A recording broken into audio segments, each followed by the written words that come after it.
Hi!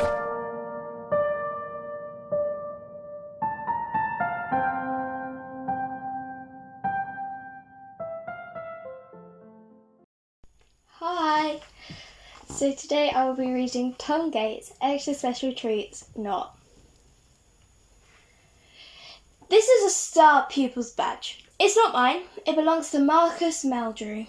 I found it underneath my desk and picked it up. He hasn't noted it's gone yet. The badge must have fallen off his jumper.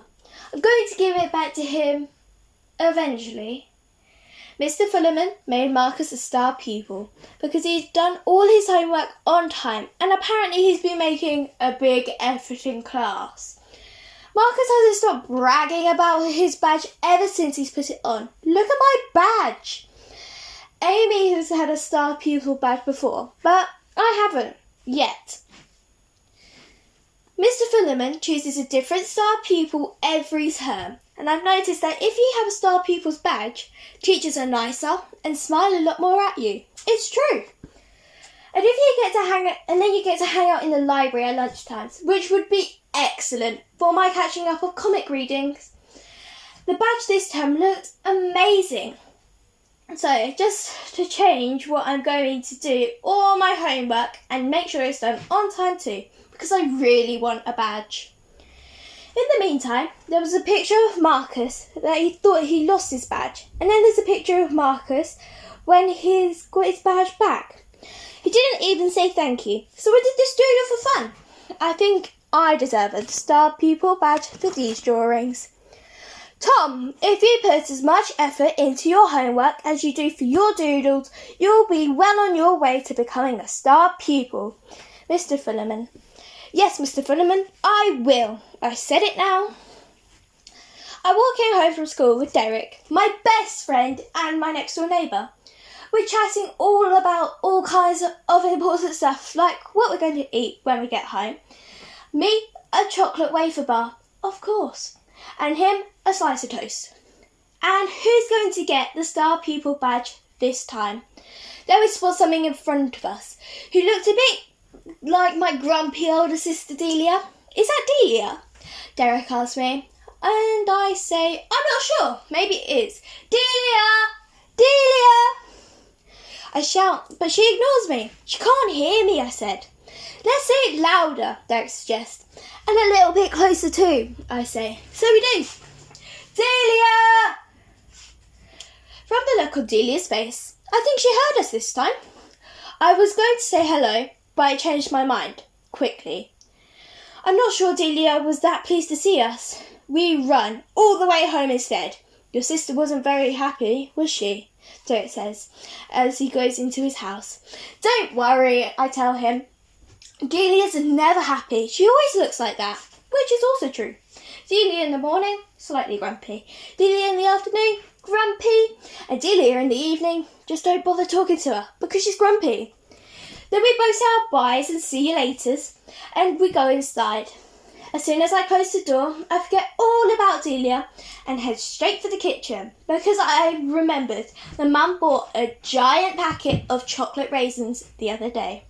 The trouble is, Mum often hides the really good treats. This is because 1. Treats get eaten straight away in our house. 2. Mum likes to keep all the treats just for guests, which is so annoying. 3. I'm not supposed to help myself. Luckily, I've become an expert in finding them.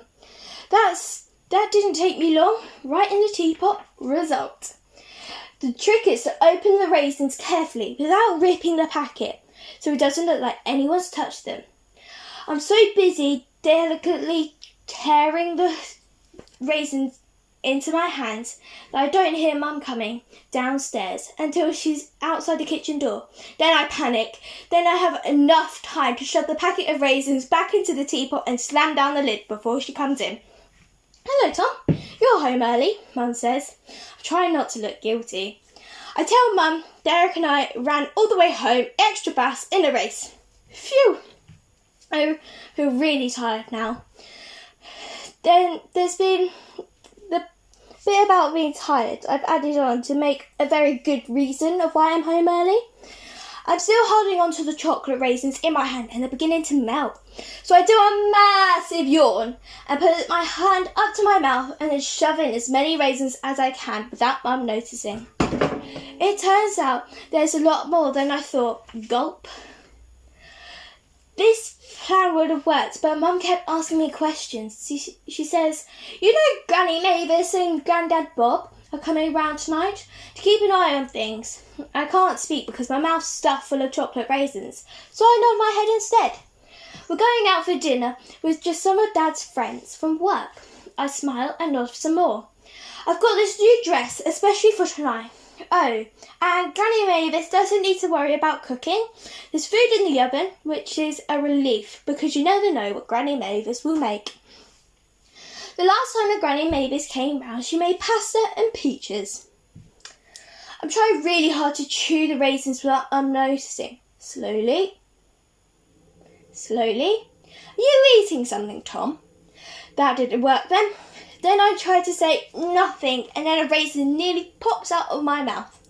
Instead I do the only thing that I can think of, and that is gets me out of every very tricky situation. Here goes. I give Mum a great big hug. That's a nice hug, Tom. What's that for? Mum says, hugging me back. All the time chewing raisins and trying to think of a good answer. Then suddenly, Delia comes in, storming into the house and slams the front door behind her. Where's Tom? She sounds a bit cross. What's wrong, Delia? Mum asks her. This is what's wrong. She holds up her broken mobile phone. It's all your fault, she says, pointing at me. What have I done, I say, trying to finish off the last of the raisins. I keep close to Mum just in case Delia goes even more bonkers. Then Mum says, how could Tom break your phone? He's been here with me the whole time. Good point, Mum. Delia is still looking fierce. I'll tell you how. Tom and that nerdy friend of his sneaked up right behind me and then screamed my name so loudly they shocked me and made me drop my phone. Now look at it. I tell Delia, 1, Derek isn't nerdy. 2, breaking her phone was an accident. Then I had to do an extra sad face to make my point a little bit more. We only wanted to say hello, I tell Mum. Delia is scowling at me, and then she says, do me a favour, if you ever see me walking in front of you ever again, don't come anywhere near me, and don't even speak to me. Calm down, Delia, Mum says, which winds her up even more. I'm sure Tom didn't mean to break your phone, did you, Tom? I shake my head. We could get it fixed, Mum adds, and then Delia slams down her phone on the table and says good luck with that, and then storms off upstairs in a huff. Looking at the cracked phone on the table, I tell Mum it's definitely broken now. Oh dear, Mum says. Then she noticed the time. Tom, would you please go and tell your dad to hurry up? We mustn't be late for tonight. I bet he's still working in his shed. Yes, Mum, I say while trying not to stare at the teapot. I don't want Delia to be in such a bad mood when Bob and Mavis get here. She can use my phone until we get her a new one. Or get hers fixed. Well, that's not going to happen, is it? If you ask me, it seems a bit unfair that Delia gets a new phone if I break something that never happens to me. Now might be the time I go and ask Mum about my broken bike. Mum, if Delia's getting a new phone, can I get a new bike? Mum sighed, and I take that as a no. Delia is an expert at blaming stuff on me. She does it all the time when I was little. When she broke Mum's favourite vase, he did it, and I didn't have a clue. We were playing tennis, and she smashed Mum's window. It wasn't me. Her favourite trick was pinching my food when I wasn't looking, especially ice cream. Delia would stare at something high in the air and say, what's that, Tom? And then I'd glance up and say, I can't see anything. Then Delia would glance and say, look, it's up there. Can't you see it? It's a bug or something. And I love bugs, so that would make me stare even more. Over there, quickly, look, look, look. While I was very busy looking, Delia was sneakily leaning over and taking giant licks of my ice cream. And then she'd say, didn't you see it? Never mind, it's gone now, Tom. Along with half of my ice cream, usually. I was only young, so it took me a while to work out what she was doing. And if I tried it on her, Delia would say, "Don't bother, Tom. I'm not an idiot like you." She always was a nice sister, not. While Mum was giving Delia her phone, I'm still here staring at the teapot filled with chocolate raisins. And I should be sensible and stay away from the raisins, especially after such a lucky escape.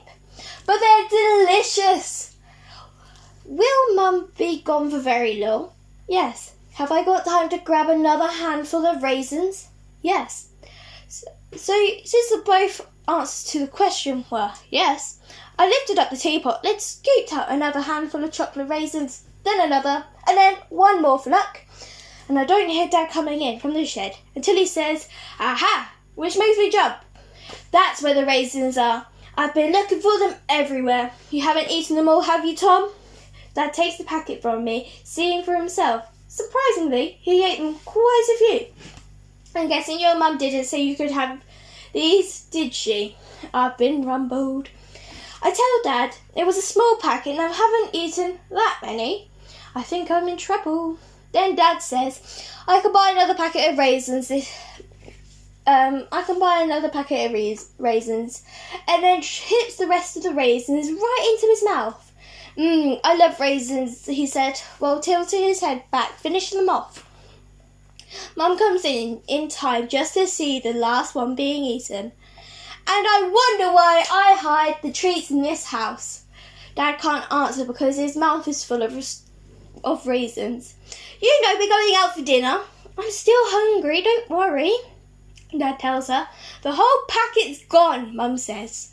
Dad doesn't mention that I helped him out. That's all I have time for today. Thank you.